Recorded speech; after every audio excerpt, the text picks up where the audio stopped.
So yeah, so getting to zero is like a lot of people are like, they don't even necessarily know that they're flooded. They just, or they don't, you have that language. So we can talk about being flooded and then getting to zero. Hey, baby. I'm listening. I'm right here listening How to are you myself feeling? talk to myself. Oh, you're feeling that way? Oh, I can understand. My heart goes out to you. Wow. I feel your heart. It feels hearty. It actually feels kind of murderous. Yeah, it does. Hello, Clarice. Can I your liver with some fava bean? Did you know that he actually never said that in the movie? No. People say that statement all the time, and he actually never It's said like it. Star Wars, I am your father. It's like, no, that's not the phrase he says. What? Yeah, it's like, people are always like, Luke, I am your father. yeah, that's not what he says. Oh, wait, I got it right here. Yeah. This is excellent. I can do it. Luke. Nope. Need less water. I Okay. always have to do this. Nope. Out of your armpit. Luke. People are going to be like, This is how so- old are these boys? Yeah. Men. After watching that clip, I mean, no. not really, is it? Kind of a little bit small. Okay. Speak for yourself. You're right, I shouldn't speak for you. So, being flooded, like getting to zero. Yeah. Do they have any specific techniques in the book you're talking about? I just use some of it's like, breathing, relaxing your body, focusing inward instead of outward. So it's like some of that the internal locus of control stuff I think is really good. Yeah, I actually mindfulness. I have a case I could actually come from actually on this entire thing. Okay. Shall we? Yeah, let's. All right. Let's do start and then. Hopefully that recorded, by the way. Hey everyone, welcome back to the Shrink Think podcast. We've got another exciting episode for you. They're all exciting, right? I mean, Of course. honestly, like when I'm listening to them, I'm like, dang, that was exciting. And then the next one was like, wow, that was exciting too. You're excited right now. I'm really excited. It's talking to the listener. Yes, I'm also very excited. And I'm a little bit flooded, honestly. I'm a little bit like, a little bit like excitable because we're talking about conflict in one of our previous episodes. And we just kind of wanted to follow that up with a little bit more information about, what happens if you're in a conversation, or if you're in a conflict, especially if you're somebody who avoids conflict or finds conflict very uncomfortable. So if you're listening, that's all of you. Yes. I think there are some, people that are like, let's have some conflict, let's do it. That's true. That's true. All you Enneagram 8s out there, like, let's go. We can do this. Yeah. Like, in fact, any of you guys want to take me on, I would love to have a conversation with all of you conflict avoiders. That would be fun. No, I'm just kidding. No, actually, it's funny, too. Me as a therapist, I remember years ago sitting with a couple, and they're going through some conflict, and I remember thinking, I hate this. This is so uncomfortable. And I, freaked myself out for a moment because I was like, what am I doing as a couples counselor sitting in front of a couple and there's conflict and I really don't like it. Like, I want to just get out of this, right? And I sat through it and I was like, okay, actually, I don't like the conflict, but I really enjoy the process of getting people out of the conflict and navigating through it so that each person can be heard and repair the connection. I really enjoy that side of things, but the conflict itself is very uncomfortable. And I feel it in my body, and that's what I was saying, was like, I don't like the experience of conflict because it feels so, bodily uncomfortable. Like you're charged up. Yeah, being charged up. And so if I'm the therapist and I'm feeling that, of course, the clients themselves, the people that are in the conflict are feeling that. So that's kind of what we're talking about today. If you've been in a conflict with someone, and it can be something as simple as somebody says, hey, at work, you did something that maybe you weren't sure that you were supposed to do, or you didn't even know, right? You didn't necessarily do anything bad or wrong. You just did something and it's like, oh, well, actually, we're not allowed to do that. And your boss comes to you and says, hey, I need to let you know, whatever. You might have this immediate feeling of like, panic, flooding, right? Where all of your emotions go haywire inside because you're like, oh no, I did something wrong. I'm going to get fired, or I'm a terrible employee, or if it's a partner, they're like, they hate me. whatever the thing is, when you get flooded, what do you do with that and how do you manage that? Nathan, answer the question. Ready, go. I call my therapist. No, so... Yeah, he does call me a lot. Just gonna say. Aaron is not my therapist. So, bro, you can stop calling me. I'm so glad we had this realization. You're having a great breakthrough right now. I'm feeling very flattered. Yeah. I think it's interesting as you're saying it, putting it that way. I was thinking, yeah, that's completely true. You can have like the pure experience is when you're confronted and you like that's a good example because like a boss you're not necessarily, I mean, you want to be in a good working relationship. Good God, you're gonna watch the video to see what's going on right now. You want to be in a good working relationship, but you're not necessarily caring about like you don't I mean, you're always going to care about who you are as a person and how that's coming across. But on the other hand, if it was your spouse or something and then you get flooded with them, that's a little bit of a different animal of sorts as far as how you handle it. So as far as you get yourself into a position to handle it, the biggest thing with flooding is that you what you're trying to do is get to ground, so to speak. Because if you think honestly, like for those of you who care about electricity, like a good metaphor is, electricity is always trying to go to ground. So that's why lightning bolts come down and they look jagged and crooked because they're trying to find the fastest way to the ground. So when you're containing energy, you have to release it from your body and ground it out. And so it actually works to consider things like breathing, being mindful, slowing down, and actually mantras have a tendency to work pretty well. So I don't know if you have any ideas that you would add to that, but that's kind of where I'm going. Yeah, just kind of taking one step back a little bit. The goal is to get grounded, or there's this book out there that I read a couple years ago. I've recommended it to people. I think it's really good. It's called Getting to Zero, and it talks all about how to do that and the reason why that's good and how you and if specifically, I think this is with like your partner, you two can work individually and then also together to get yourselves grounded or down to zero. Because when you're at zero, you're calm again, right? And of course, when you're calm and you're relaxed, you're not activated, you're not perceiving things as a threat, you're not reactive to those things in the conversation. And if you're not perceiving things as a threat or reacting to them, then you're seeing and hearing more objectively. You're more open and you're able to receive information and reflect back more accurately what's going on, not just for you, but for the other person. Because what I usually like to describe is like when somebody has a strong or an intense feeling, typically it's very difficult for them to see beyond that feeling. Meaning, if you imagine like pulling a blanket over your eyes, all you can see is that feeling blanket. That's your feeling.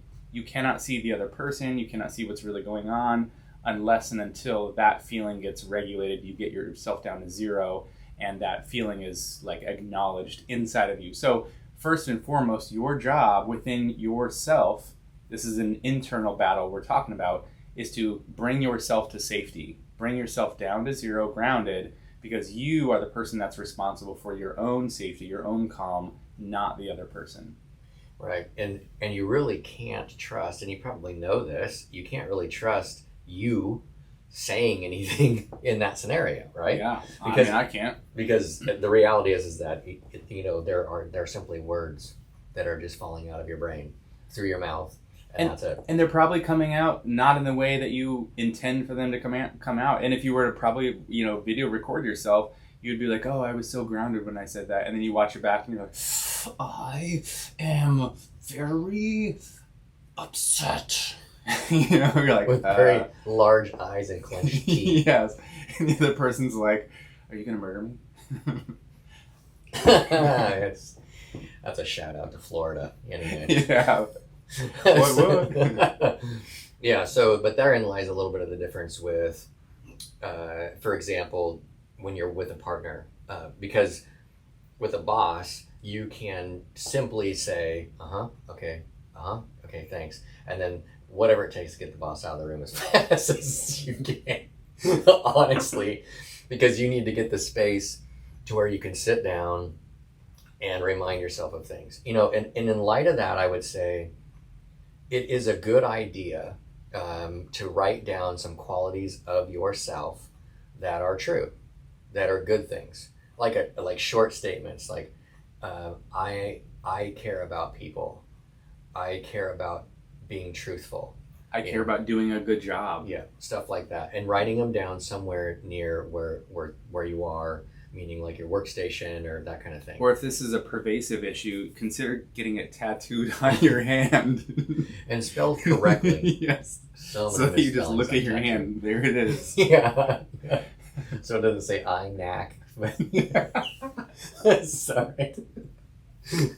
I watched this tattoo thing where all these misspellings and people actually like, that looks good. Well, thanks, tattooist. I'll talk to you later. Anyway.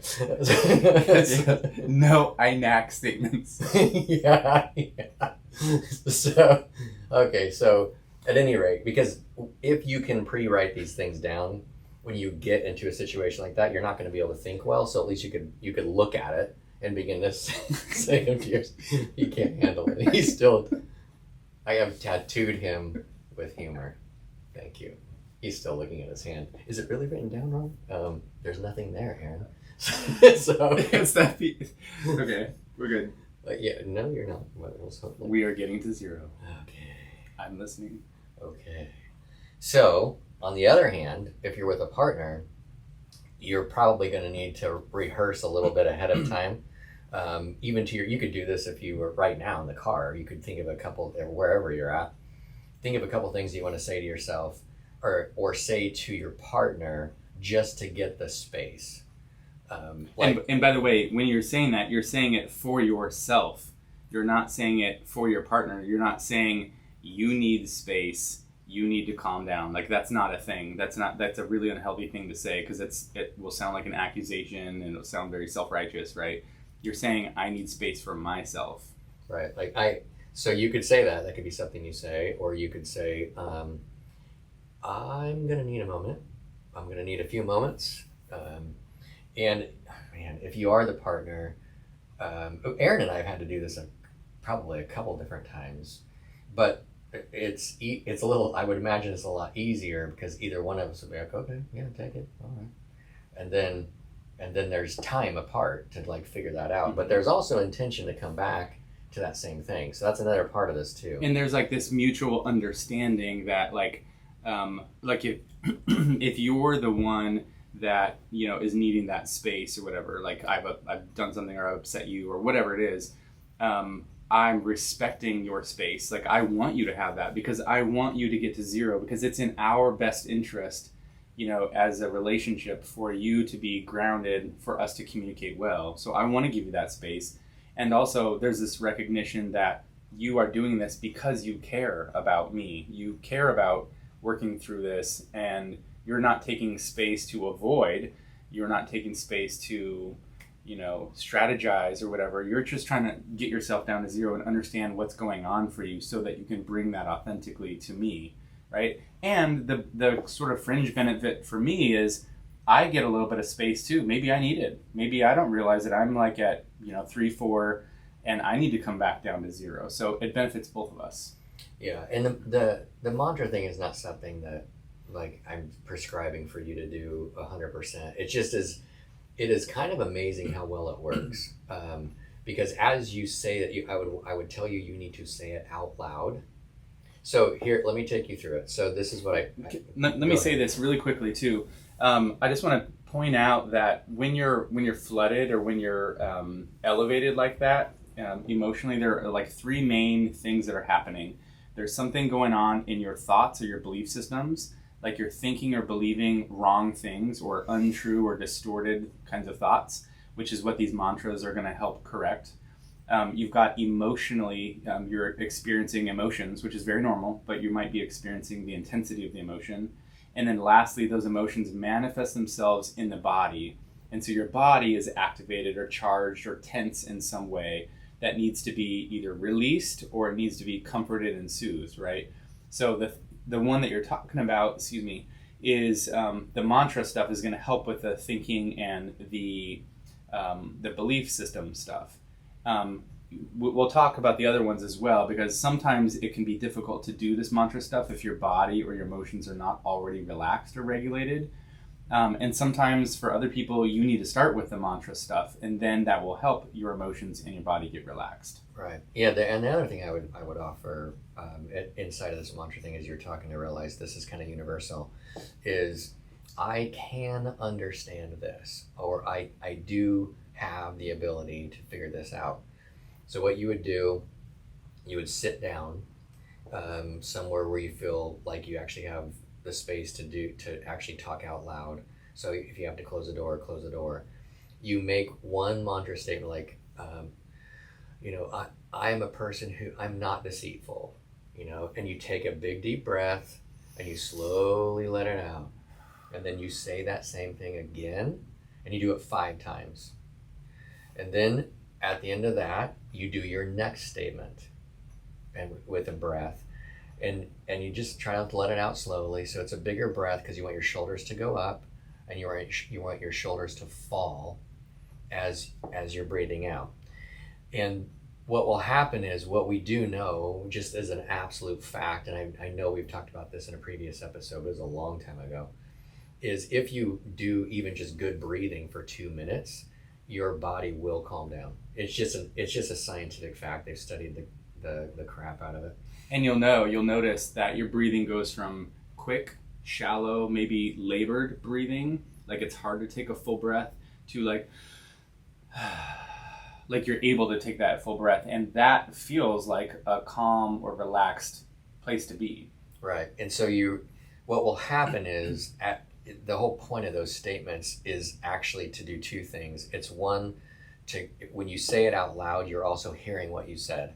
So there's 2 senses involved in that sense. It's not just inside your body, you're making it out loud. And when you hear it, as you are calming down with breathing, you actually will interact with that statement.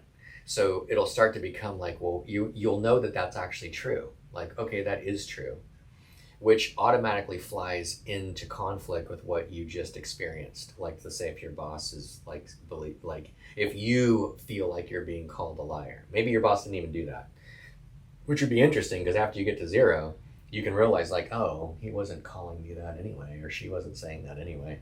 And then you can actually have the conversation. And you can see that there's a difference between what probably actually happened and how I feel it happened, right? If the boss, wasn't calling me a liar, but was just saying, hey, this isn't okay, or whatever the thing was, that situation may have happened, and it can feel like, oh, I feel like my integrity is being questioned, or can feel like my honesty is in doubt right here. But that's not at all what was happening, right? Because it's more of an insecure experience that I'm having of it, rather than, no, that is actually what happened.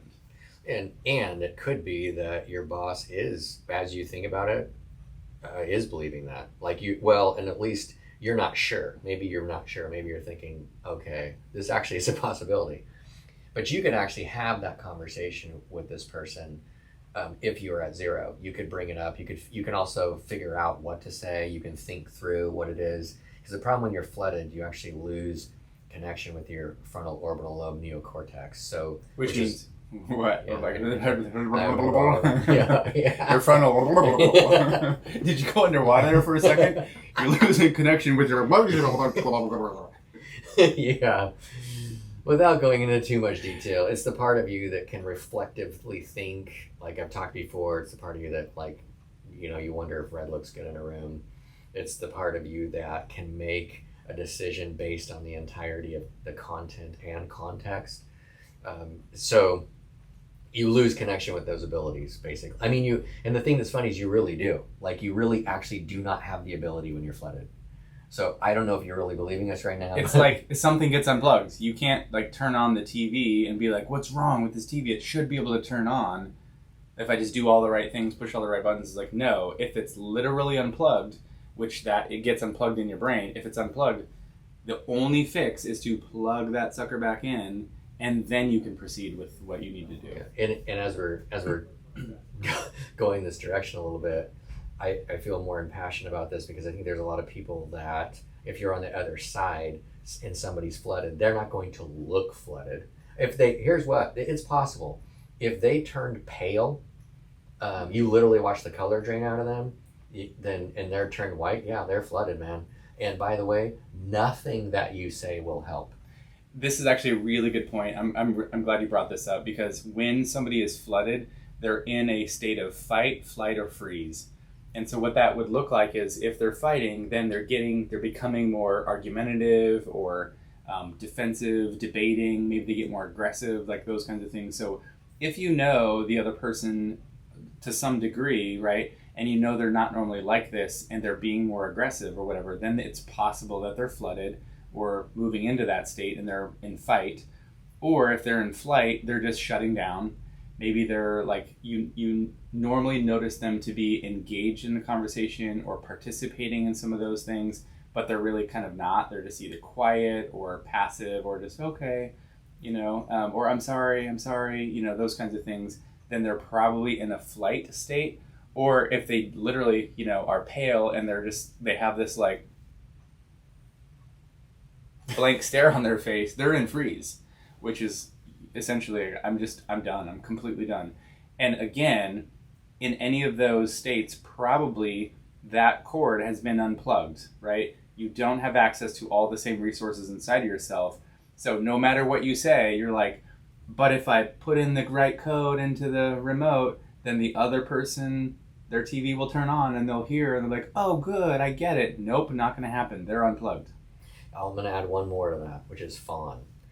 So fight, flight, freeze, or fawn. Fawn is newer, and it's a little harder to explain, but in brief, it's if the person just starts telling you how wonderful you are and how everything is all maybe their fault and they didn't realize and blah, and it's just a bunch of encouragement to you right. in a situation. Like a little bit over the top. Yeah. Yeah. Then probably they probably don't even necessarily mean it. They are so desperate to not lose that relationship, they have word vomit to keep it. They're basically telling you everything they think that you need to hear in order to not leave them. So in that way, it's a little different because it's still a flood, but they have more connection to their words. Because and the other thing I was saying with the disconnect, that disconnect oftentimes takes the words away. Like you don't have anything, and I think some people don't realize that that's how true it is. When we do EMDR trainings with our people, there's one of my clients was kind enough to give me video of herself in panic, and the clinicians were telling me later, like, that was the most helpful thing that I could see, because you can literally see her lose the ability to even talk. And so anyway, we really wanted to make sure in doing this that we really gave you kind of a pathway to do something with the flood to get to zero. Aaron, I don't know if you have anything else you would add to that. Yeah, just in closing and thinking about, if you're a therapist that's listening to this and your client, we're talking about this like for our listeners, if you're a client or whatever, but it's also great for in therapy, because you may go through something or say something, or maybe even your therapist says something that activates you and you might feel flooded in the session. If you're a therapist and you're listening also, it's good to be able to recognize, when your clients are doing this, and to give them the tools, equip them to get to zero, to recognize when they're in an emotionally flooded state, and to help bring that back down to zero before you start working on whatever issues you need to work on. Because I think a lot of therapists want to kind of rush through and be like, oh, well, let's get back to let's go deep. Let's go deep, or let's fix whatever it is. And it's like, no, you can't even hear, if you're the client, you can't even hear me right now until we get to zero. And you might not even know how to get to zero. So it's the therapist's job to help guide you. And we wanted to give you some of these tools so that you have some idea of what you can do to get your clients, or get yourself, if you're listening, down to zero, so that you can kind of re-engage in those conversations effectively. Yeah, at the risk of one more idea with this, in couples counseling, you're also managing each person and whether or not they're flooded. So I've literally told a partner before, stop, because they can, and the other person, and they look at me confused. They cannot hear anything you're saying. It's a compassionate stop. Yeah. Then you have to kind of work to make sure that this person feels cared for, that you just told to stop.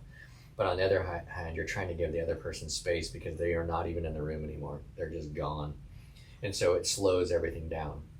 So being mindful, that's different with couples therapy. But all that to say, thank you for your headspace and your zeroness as you listened. Have a great day. I knew you were going to try that. That was awesome. I love that. That's going to be so funny for if anybody listens all the way at the end. Especially I knew you were going to try that. Oh my word. That's so good. Oh man, that was great. Yes, I love that. Yeah, you gotta go. I'll close everything up.